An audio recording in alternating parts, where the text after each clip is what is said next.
Welcome to the Animation Station Podcast, your home for discussions and debates about all things animation.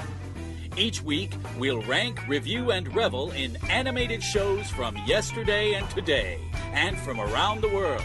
So grab your Acme slingshot, set your mobile suit to autopilot, and put on your mouse ears. The Animation Station Podcast begins now.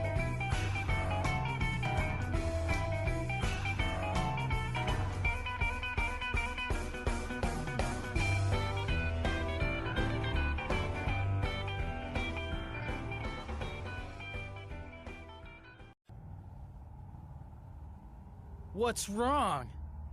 Have some trouble? Yeah, but I already took care of it. And you're too late. You missed the show. Tetsuo, you had me worried again. I figured you'd be standing here sobbing like a little baby. Kaneda, you've always been a pain in the ass, you know. You've been telling me what to do since we were kids. You always treat me like a kid. You always show up and start bossing me around, and don't you deny it! And now you're a boss, too. Of this pile of rubble. Kaneda! That's Mr. Kaneda to you, punk! All right, everybody, we have a special treat for you today on the Animation Station Podcast. I'm your host, Josh, and joining me, we have a Renaissance man of sorts. We have voice actor, mentalist, author, keynote speaker, and general entertainer, Mr. Joshua Seth. Yay! Cue applause. For me! Thank you! That was quite the intro. So, All true, of course. So, Josh, how you doing today? I'm doing incredibly well. How are you? I'm pretty good. Had a pretty relaxing day at work, so it wasn't too stressful today. Good to know. I'm sure the listeners are thrilled to hear this also. Oh, yeah. They know where we work, so... How are you, listeners? Oh, you can't talk back because you don't have a microphone! All right, Josh, let's go ahead and just kind of start this off. Let's let's talk a little bit about yourself. So, Yes, who my is favorite. Joshua Seth? Yes, well, I didn't know we were going to get so deep so fast. I'm a being of starlight and limitless potential, as are we all. But in this human form, I'm known as he who has given many voices to many shows. The once and current Ty on Digimon. That's what brought me to most people's attention. Those people that know of me through voice work. And then I decided to leave Hollywood and tour the world doing a live show about the mind, and then write books and do speeches. And now I'm back doing the voices again because it's fun, and they asked me. Awesome. So there you go. Now, how did you get into the voice acting work? Well, depends how far back I want to go. I mean, when I was a kid, we didn't have TV in the house because I had kind of hippie parents, both psychologists, and they wanted us to read books. And when I would go for other types of entertainment, it would be like cassette tapes or like tapes of old time radio programs, the Ovaltine Hour, or Shadow Knows, the Lone Ranger, these sorts of things. So that's kind of the entertainment that I grew up on, even though it was generations previous to my age. I just didn't really watch television. Mm-hmm. And then, in addition to that, when I was in high school, my father, he was a radio psychologist, sort of like Frasier. Like he had a show where people would call in with their problems, and he, being a psychologist, would attempt to resolve them on the air. And sometimes I'd go and hang out in the radio recording studio at the radio station.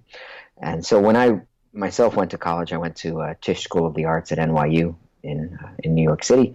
They had a radio station there, and I thought, oh, well, that's familiar, and I can do funny voices. And this is a strange big city coming from a small town in Ohio as I was, and it just seemed like a good fit. And I started doing a radio program there, and by the time I graduated, I hadn't good enough reel to get myself an agent in Hollywood, and then was able to start doing voiceover. So it was all of those, like everything in our lives, everything connects together, but we need a little time and distance to be able to see how those dots actually do connect with one another. But they do.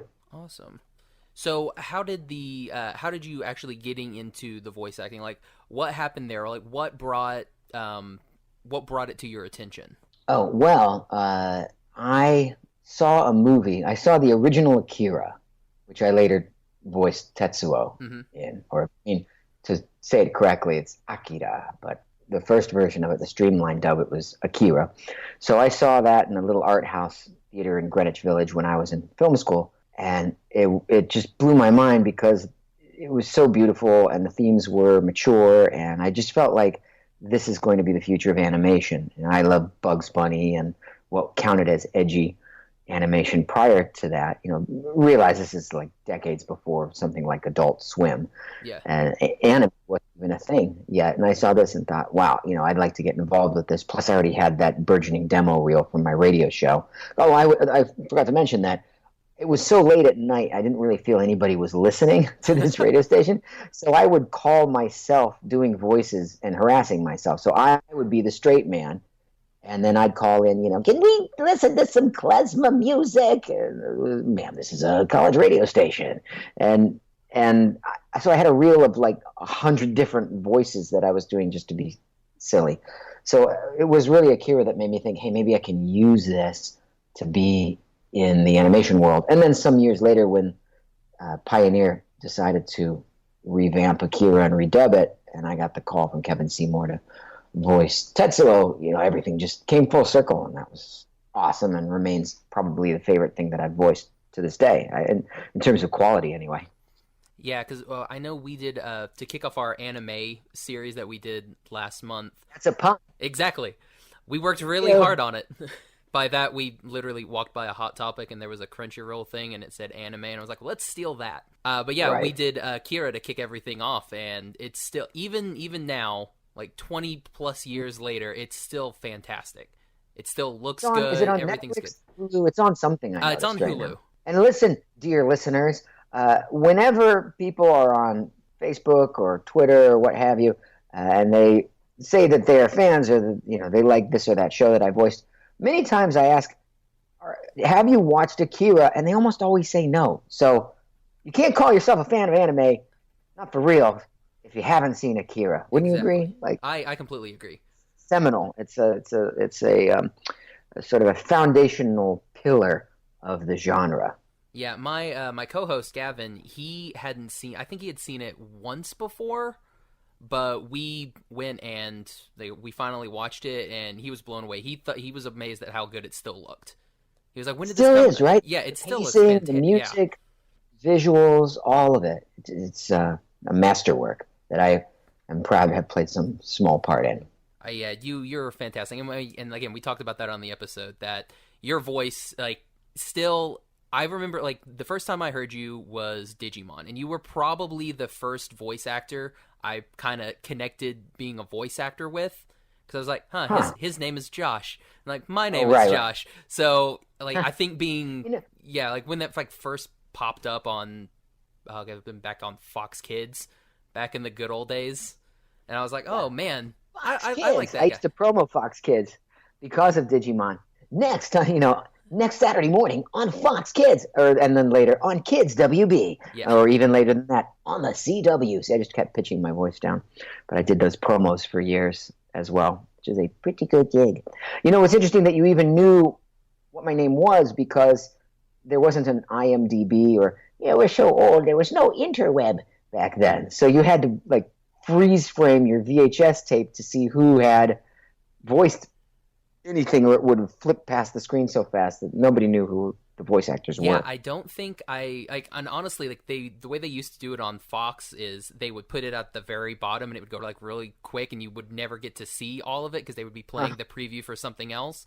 So I think the first time I saw it was actually on the Digimon movie when it was on the big screen, and I was like, yeah, that was that guy. Exciting to voice that original. Now we've done 4 movies, of course, but that original one, we had the premiere at Fox, and they sent the limo and did the red carpet and all the press, and it was my little Hollywood moment out there. That and I got to do that for the SpongeBob movie as well. But for a voice actor, that's pretty cool because we spend our careers in little soundproof boxes without any audience feedback, and then to be able to go to a premiere and meet people. That's why I like showing up at Comic-Cons now. I actually meet people that know your work and enjoy it, and and interact. It's so different than the work itself, which is done in isolation. Yeah. Now, what's been one of your favorite voices to roll? Wow, roles to voice Words are hard. Yes. It's, it's English. I've been studying it for most of my life. I think I've lost my accent completely. So keep working on it.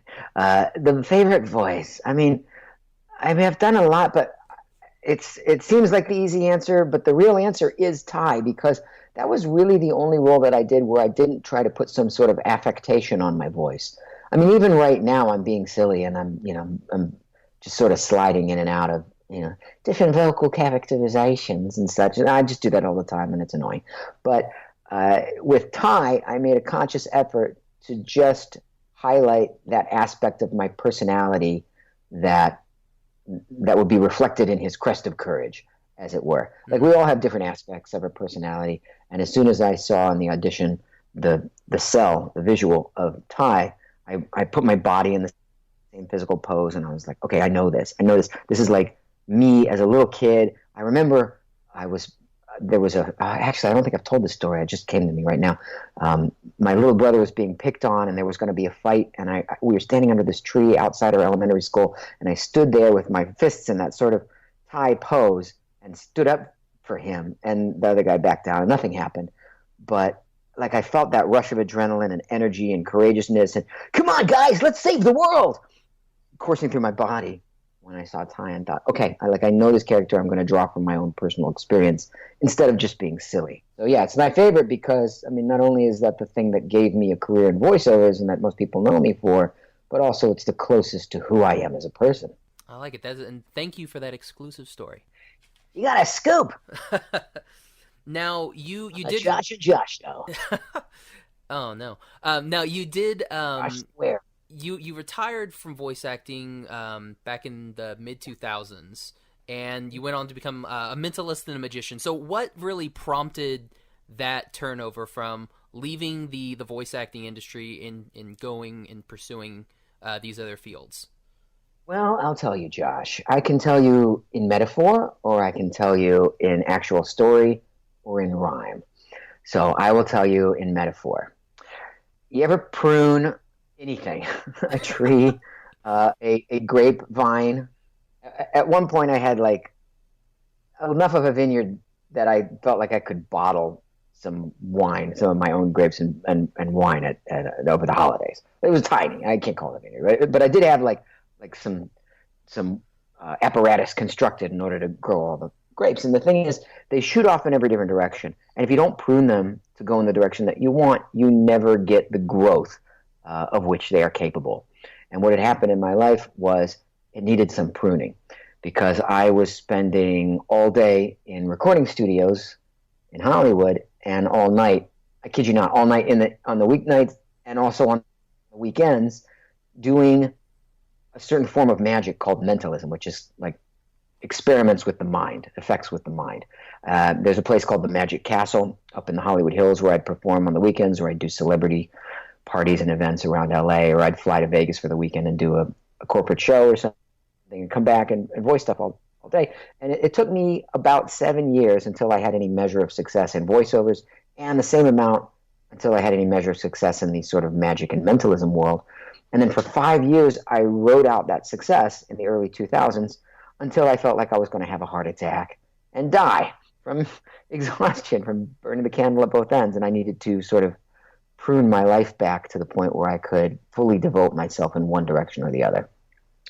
Because I was sacrificing growth for diversity of direction. Like, these two were not synergistic, these two modes of creative expression, because as I got more successful as a live entertainer, I had to leave Los Angeles more. But the more I got in demand as a voice actor, the less I was able to do that. Mm-hmm. So I just decided, I've already done the voiceover thing, I've already done the Hollywood thing. I've always wanted to tour sort of like a comedian, doing club dates. I've always romanticized that. I liked Steve Martin when I was growing up, and if you want a good book recommendation or audiobook, it's Born Standing Up by Steve Martin. It's fascinating insight into the life of a road comic. So I always wanted to live that life, and I sold my house in LA, in Burbank, and I finished up my commitments for the season, and I left. And for a couple years, I lived right across the street from the beach in Santa Barbara, it's about 100 miles up the road from Los Angeles, just far enough I could get back if I needed to, but I could fly out as well. And then maybe a year or so into this, it just became obvious that touring was going to be my life for a while. And then I continued doing that. I've been fortunate enough to tour to about 40 different countries. I've played every kind of venue, from casino showrooms to the largest cruise ships in the world, to theaters and hundreds of colleges. And I even performed for 25,000 people in the Mandalay Bay Arena to kick off a conference in Las Vegas. And just all kinds of amazing experiences touring and traveling. And while I've been on the road, I wrote some books about the power of the mind. The current one is about focus, about mental focus. And now I speak about how to use mental focus to go deep with an idea, to be creative and to be innovative, because I think people have unlimited amount of creative capacity and ideas within them, but for one reason or another, they don't stick with them long enough to put them out into the world and get any benefit from them. Maybe they can do great voices for their friends, but they don't really focus on that talent and follow through to the point where they can have a career at it. Or they could paint, but they never put the brush to the canvas, so nothing ever happens. So, the speech is really about how to focus your mind on the good ideas, eliminate the distractions that tie up our time and slow us down and keep us from fulfilling our creative potential, and put something worthwhile out into the world, as you are doing by having a podcast. Really, you're a maker. Thank you. We all can be, and we all should strive to be, because we all have that creative and innovative potential. I think it's just lack of focus that keeps most people from doing it. Now, do you draw a lot from like your parents' experience? Because you said that they were both psychologists, correct? Yes, still are. It helps to give you a certain framework for looking at the world and your relationships, and it's kind of a roadmap. Having your own personal philosophy or way of breaking things down intellectually, so you're not always emotionally ping-ponging and reacting to external stimuli. Yeah, that's handy. So, now you do like the keynote speakers and everything like that. Hopefully, I'm going to try and get you in with my current company. I sent them an email, so hopefully maybe they can get in touch with you. Nice. And I do talk about the voice work in the keynote speeches too, because I'll give you another little insight, as it were.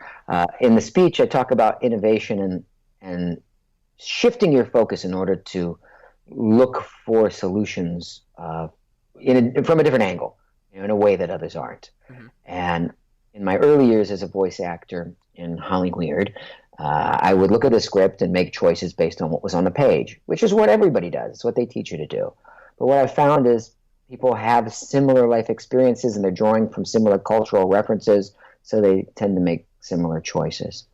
And when I took an idea from left field and applied that to that actorly process of making a choice, then I started to win auditions. And like I told you, with Digimon, I took a story from my own personal life and used that to inform my work, instead of simply assumptions about what was written in the script. Other times, I was and still love to read Harry Potter out loud and do all the voices, and I would take those really well-drawn characters, maybe drop the accent or change the age or something, but keep the backstory in the back of my head, and use that to inform the vocal characterization that I was using to audition. And I would just take an idea from here, from there, from unexpected places, and apply it to that process, and it really helped to broaden the field of possibilities. And I mean that's the crux of the keynote speech, is what you think of as problems or insurmountable obstacles only are that because you're looking at it the same way as everybody else. Awesome. Now, are you finding it a little bit difficult, like since you started doing the voice acting again, have you found it difficult to kind of juggle between everything that you're doing now and going back into the voice acting world? Actually, now it's really easy because I sort of cherry pick gigs, and I'm not. If I were living in Los Angeles, that might be a challenge because there's so much opportunity, and then you start going to parties and meetings and auditions, and you have to make judgment calls as to how you use your time. But since I don't live in Los Angeles and I have to fly in to do a gig, I don't audition. I just show up to do, lately it's Digimon Try. So that, it's just another gig. Instead of doing a show or a speech that day, I'm doing a role in a movie. So it's been great to be back in it again. Honestly, I thought after all those years out of the recording studio, I might be a bit rusty, but after you've done something for that long, I think I did voiceovers for around 10 or 12 years. After you do it that long, I think it just becomes a part of who you are. So I heard those beeps in the headphones and boom, off and running. And the recording sessions for Digimon Try couldn't have been smoother. Now, you're going to be at Anime Expo this weekend, correct? Yes, yeah. So what are you going to be doing there? Do you mind telling the listeners what you're going to be doing? Well, I'll be watching the premiere of the movie for the first time right along with everybody else. Oh, nice. So I when I record it, of course, I'm seeing everything out of sequence. I'm just seeing the scenes that I'm recording as they're queued up for the session that day. So I don't even know how it's all been cut together and mixed down. So that will be exciting. And it'll be particularly interesting to do a Q&A afterwards with the fans because the questions that they have, I'll only have had answers to in my head, right then and there. And then there'll be autograph signing and photos and those sort of opportunities after the Q&A. So that's all this coming Saturday. I don't know when you're coming out with this, when this podcast will be released, but this Saturday is July 1st, 2017. Yeah, this is coming out June 29th, Thursday, June 29th. So if you're listening to this or in the area, definitely go check it out. Because, yeah, is it the world premiere of Digimon Try Part 2? Part 3. Part 3. I don't know what happened in Part 2. Part 2, I believe you can get it on Amazon, but they have yet to do a theatrical release. Ah, gotcha. Okay. And they just skipped to 3. So if they ask me that question, I'll have to defer it to the production team or the publicity team. But that's outside my purview. And then if you can't make it to that, or you're not in Los Angeles, check with your local Anime Con or Comic Con because I am doing more of these throughout the summer. I'm doing Icon up in Winnipeg next month as well, and I think a couple more.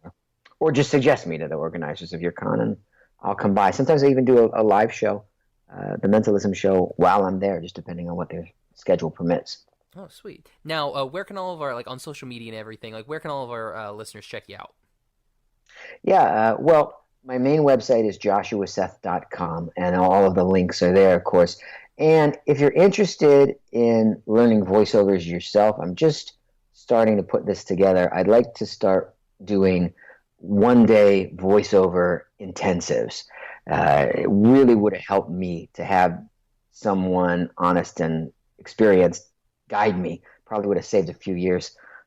Shaved it off my learning curve initially myself. So I'm intending to do those around the country, definitely in New York and Los Angeles. But if you go to joshuaseth.com and you click on the voiceover tab, you'll be able to put your email in there, and then you'll be among the first to know when those dates are announced. And those will just be small, one-day intimate intensive. Thanks. Anyway, and also if you go to the voiceover tab on joshuaseth.com, you can see a video that I made that sort of details the whole trajectory of my career throughout many different anime and animation properties that we haven't even mentioned today, as well as just demo tapes that kicked off my career. My original animation demo, for instance, you can listen to there. And if you want to follow me on social media, I'm pretty active pretty much every day on Facebook. If you look for a picture of Ty and my name, that's the fan page. Also on Twitter at joshuaseth.com. And the Instagram, I'm just kind of bouncing back and forth between all those. Awesome. Yeah, and we'll put all of those links in the description in the podcast. So if you have your iPhone or whatever, you can just click on that. That should launch you right there. You can find all of the podcast episodes on iTunes and Stitcher or your favorite podcatcher. I guess that's a term. You can also go to our website, animationstationpodcast.com. You can follow the show on Instagram at Animation Station Podcast and on Twitter at Animate Podcast. Also go to our Facebook, which is Animation Station Podcast. You can find me if you want to, I don't really do anything, but you can definitely follow me on Instagram and Twitter at Josh L. Kane. Please tell me that you have a little choo-choo train sound playing behind you whenever you say animation station. Choo choo. Oh, see, that was originally gonna be one of the ones. We had multiple intros pulled out. It was like pulling into the animation station. That was one of them that we had, but we kind of went with the TV theme instead of the. Because we were like animation. Maybe there's a train. We don't know what's playing on that TV logo. It could be a train. It could be. We could have some Thomas. For your younger listeners, or our older listeners who still remember Thomas. Oh, man. Rightio. Well, thanks for the opportunity. This was a blast. Oh, thanks for coming on. So again, for the Animation Station podcast, my name is Josh. And my name is Joshua. And together, we're Josh and Josh squared. Exactly. Thanks for listening, everybody. Bye-bye. Thank you for listening to the Animation Station podcast. Follow us on Instagram and Facebook at Animation Station Podcast.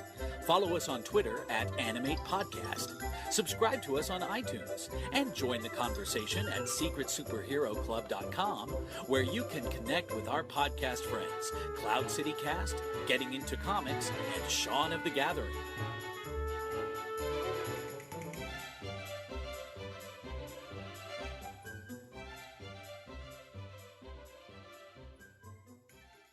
Look at the address. Huh? He's at the telephone company taking over all the phone lines. If we lose our phone connection, we're finished. That's the only way we have access to the internet. I've got to warn everyone. All circuits are busy. Try again later. Oh, great. It's busy. Mimi.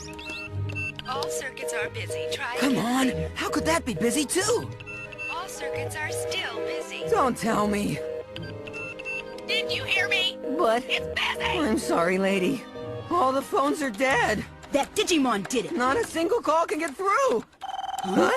Hello, this is Ty. Hello, did you program me? It's Infomon.